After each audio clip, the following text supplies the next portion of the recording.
ಕಳ್ಳರಿಗಿಂತೂ ಹೀನಾಯ ಜನ ಇವರು. ಇದು ನಮ್ಮದು ಇಲ್ಲಿಗೆ ಅದನ್ನೇ ಹೊಡೆದಾಕ್ಬಿಟ್ಟು ಎಲ್ಲೋ ತಗೊಂಡಾಗ ಹಾಕ್ಬಿಟ್ಟಿದ್ದಾರೆ. ಅವನು ಅಪ್ಪಂಗೆ ಹುಟ್ಟಿದ್ರೆ ಅವನು ಬೆಳಗ್ಗೆನಾಗ ಮುಟ್ಟೋನ ಜಾಗನ ನೈಟ್ ತೆಗೆಯೋದಿಲ್ಲ. ನಾವು ದೇವ್ರು ಎಷ್ಟು ನಂಬಿದೋ ನಮ್ಮ ಅಪ್ಪಾಜಿನೂ ನಾವು ಅಷ್ಟೇ ನಂಬಿದ್ವಿ. ಅಲ್ಲಿ ನಿಂತಿರೋರೆಲ್ಲ ಕೆಟ್ಟವರು ಮೇಡಮ್, ನಾವೆಲ್ಲ ಒಳ್ಳೆಯವರು ಮೇಡಮ್. ಅದಕ್ಕೆ ನಮ್ಮನ್ನ ಇಲ್ಲಿ ಕಳಿಸ್ತಾ ಇದ್ದಾರೆ.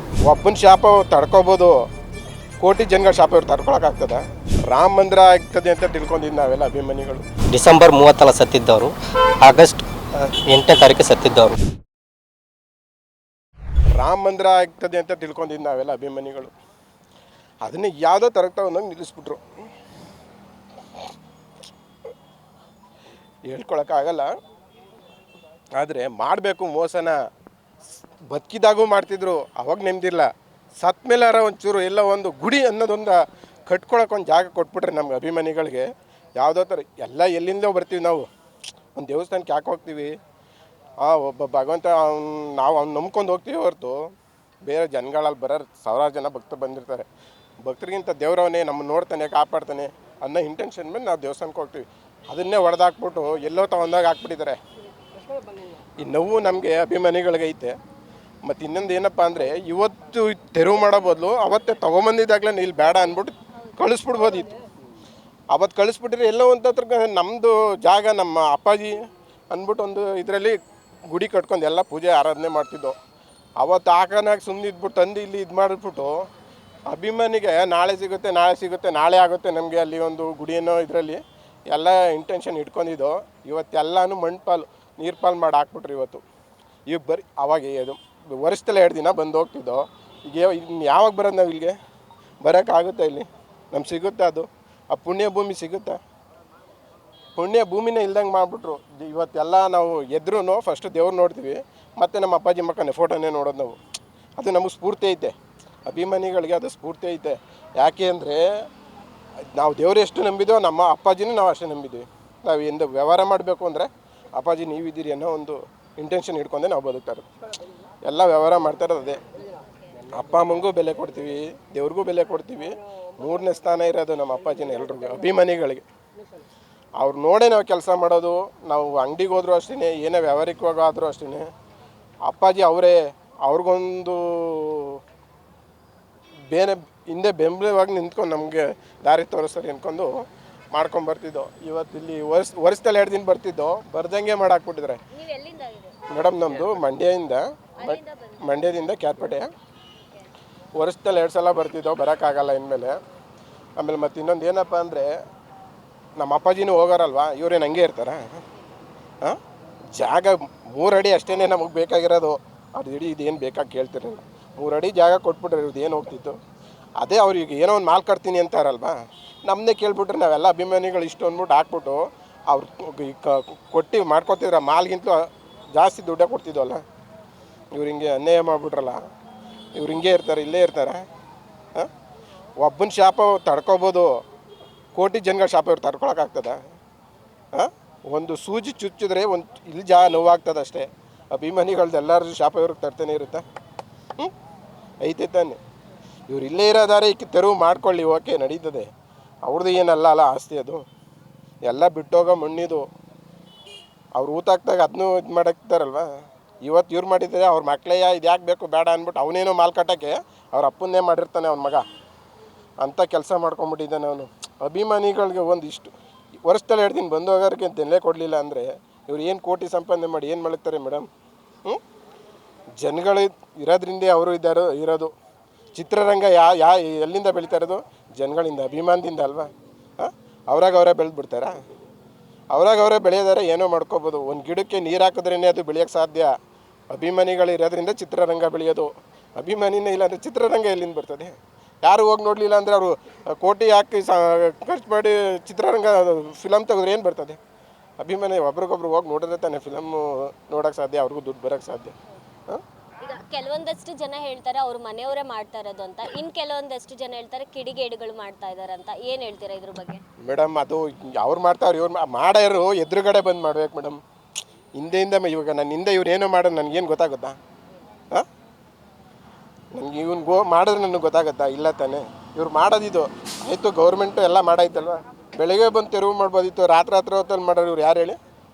ಒಬ್ಬ ಇವಾಗ ಕಳ್ಳರು ಭಾಳ ಬುದ್ಧಿವಂತರಾಗಿದ್ದಾರೆ. ರಾತ್ರಿ ಹೊತ್ತಲ್ಲಿ ನೋಡ್ಕೊಂಡು ಹಗ್ಲತ್ತಲ್ಲಿ ಬಂದು ಕಳ್ತನ ಮಾಡ್ತಾರೆ. ಹಿಂದೆ ಹಗ್ಲತ್ತಲ್ಲಿ ನೋಡ್ಬಿಟ್ಟು ರಾತ್ರಿ ಕಳ್ತನ ಮಾಡ್ತಿದ್ರು. ಇವರು ಹಗ್ಲತ್ತಲ್ಲಿ ನೋಡ್ಬಿಟ್ಟು ಇವರು ರಾತ್ರಿ ಹೊತ್ತಲ್ಲಿ ಕೆಲಸ ಮಾಡಿದ್ದಾರೆ. ಕಳ್ಳರಿಗಿಂತೂ ಹೀನಾಯ ಜನ ಇವರು ಅಲ್ವಾ. ಕಳ್ಳರು ಅವರು ಜನ ಇದ್ದಾರೋ ಇಲ್ವೋ ಅಂತ ನೋಡಿ ಮಾಡ್ತಾರೆ. ಇವ್ರು ಜನಗಳಿದ್ದು ಅಭಿಮಾನಿಗಳಿದ್ದು ಅವ್ರಿಗೆ ನೋವು ಕೊಡಬೇಕು ಅನ್ನೋ ಉದ್ದೇಶಕ್ಕೆ ಇವ್ರು ಈ ಥರ ಮಾಡಿರೋದು ಮೇಡಮ್. ತೆರವು ಪ್ಲ್ಯಾನಿಂಗ್ ಇದೆ ಇದೆಲ್ಲ. ಈಗ ಒಂದು ಯಾವುದೇ ಒಂದು ಇದು ಮಾಡಬೇಕು ಅಂದ್ರೆ ಪ್ಲ್ಯಾನಿಂಗ್ ಇದ್ದೇ ಇರ್ತದಲ್ವ. ಹಂಗೆ ಪ್ಲ್ಯಾನ್ ಹಾಕೊಂಡು ಮಾಡ್ಕೊಂಡು ಇವರು ತೆರವುಗೊಳಿಸಿದ್ದಾರೆ ಅಷ್ಟೇ. ಈಗ ವರ್ಷದಲ್ಲೆಲ್ಲ ಎಲ್ಲೆಲ್ಲಿಂದ ಚಿತ್ರದುರ್ಗ ಹಾಂ ಮೇಡಮ್, ಇದು ಇತಿಹಾಸದಲ್ಲಿ ದಾಖಲೆ ಹಾಕೋಗುತ್ತೆ ಮೇಡಮ್. ಇಷ್ಟಿನ ಗಂಟೆ ರಾಮ ಮಂದಿರ ಕಟ್ಟಬೇಕು ಅಂತ ಯಾಕೆ ಅಷ್ಟಿನ ದಿನದಿಂದ ಕಾಯ್ಕೊಂಬಂದಿದ್ದು ಹೇಳಿ. ಕಟ್ತೀವಿ, ನಮ್ಮಲ್ಲಿ ಒಂದು ಏನು ಐತೆ ಗುರಿ ಐತೆ ಅನ್ನೋದಕ್ಕೆ. ರಾಮ ಮಂದಿರ ಅಲ್ಲಾಯಿತು, ಈ ರಾಮನ್ನ ಜೂನ್ ಪೂರ್ತಿ ವನವಾಸಕ್ಕೆ ಹೋಗುವಂತ ಕಳಿಸ್ಬಿಟ್ಟು ನಮ್ಮ ಅಪ್ಪಾಜಿನ. ಇಂಥ ಜನಗಳು ರಾಮನ್ಗೆ ಎಷ್ಟು ತಾಳ್ಮೆ ಇತ್ತು ಅಷ್ಟು ತಾಳ್ಮೆ ನಮ್ಮ ಅಪ್ಪಾಜಿಗಿತ್ತು. ಅವರು ಹಿಂಸಾವಾದಿಗಳಲ್ಲ, ಅಹಿಂಸಾವಾದಿಗಳು. ಒಬ್ರಿಗೆ ನೋವು ಮಾಡಬಾರ್ದು ಅನ್ನೋ ಲೆಕ್ಕಾಚಾರದಲ್ಲಿ ಇದ್ದಂಥ ವ್ಯಕ್ತಿ. ಇವತ್ತು ಅವ್ರನ್ನ ನೋವು ಮಾಡಿಬಿಟ್ಟು ದಿಕ್ಕು ದಿವಾಳಿ ಇಲ್ದಂಗೆ ಹಾಕ್ಬಿಟ್ರು ಅವ್ರನ್ನ.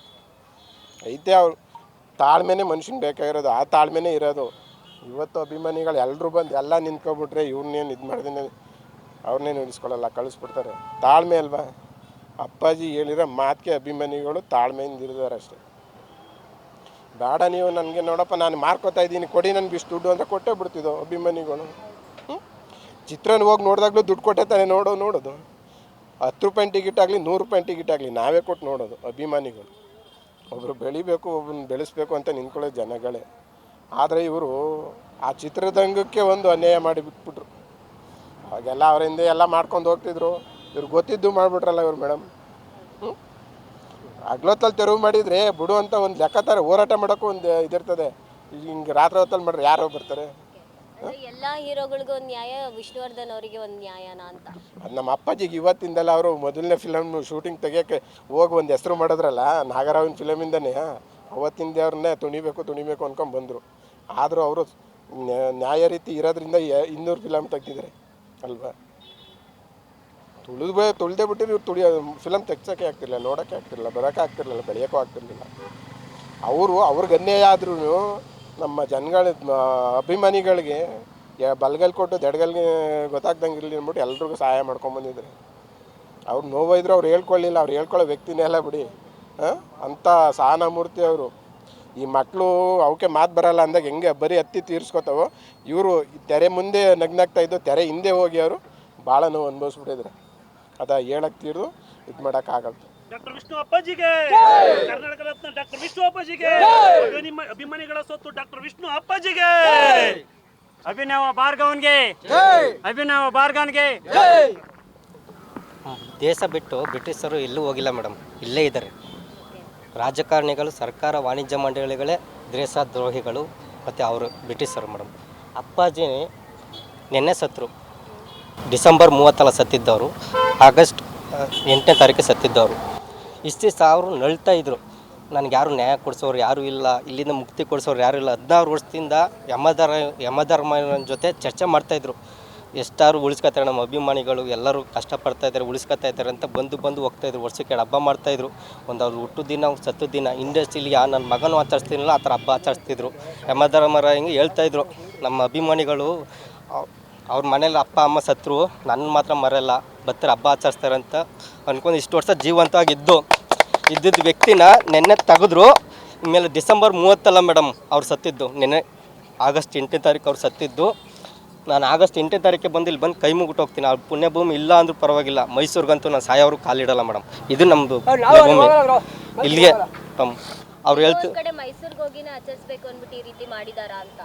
ಮೇಡಮ್ ಮೈಸೂರಲ್ಲಿರೋದು ಸುಮ್ಮನೆ ಮೇಡಮ್, ಇಲ್ಲಿರೋದು ನಮ್ಮನೆ ಮೇಡಮ್.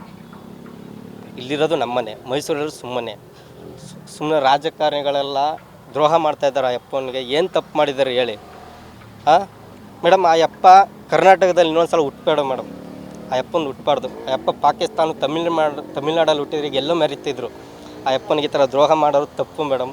ದಯವಿಟ್ಟು ನೆಕ್ಸ್ಟ್ ಈ ಥರ ಮಾಡೋಕ್ಕೆ ಹೋಗಬೇಡ. ಆ ಅಪ್ಪನಿಗೆ ನಾವು ಎಷ್ಟು ಅಂತ ಅನ್ಕೊಂಡು, ಅವನು ಅಪ್ಪಂಗೆ ಹುಟ್ಟಿದ್ರೆ ಅವನು ಬೆಳಗ್ಗೆನಾಗ ಮುಟ್ಟೋನ ಜಾಗನ ನೈಟ್ ತೆಗೆಯೋದಿಲ್ಲ. ನೋಡೋಕ್ಕಾಯ್ತಿಲ್ಲ. ಅಲ್ಲಿ ನಿಂತಿರೋರೆಲ್ಲ ಕೆಟ್ಟವರು ಮೇಡಮ್, ನಾವೆಲ್ಲ ಒಳ್ಳೆಯವರು ಮೇಡಮ್. ಅದಕ್ಕೆ ನಮ್ಮನ್ನ ಇಲ್ಲಿ ಕಳಿಸ್ತಾ ಇದ್ದಾರೆ. ಅಲ್ಲೆಲ್ಲ ದ್ರೋಹಿಗಳು ನೋಡೋದಕ್ಕೆ ಬಂದಿರೋದ ಮತ್ತೆ ನೋಡೋಕ್ಕೆ ಉಳಿಸ್ಕೊಳಕ್ಕೆ ಬರ್ತಾ ಇರೋದು ಮೇಡಮ್. ಗೊತ್ತಾ ಇಲ್ಲ ಮೇಡಮ್, ಅಲ್ಲಿಂದನೇ ತಗೋತಾ ಇದ್ದಾರೆ.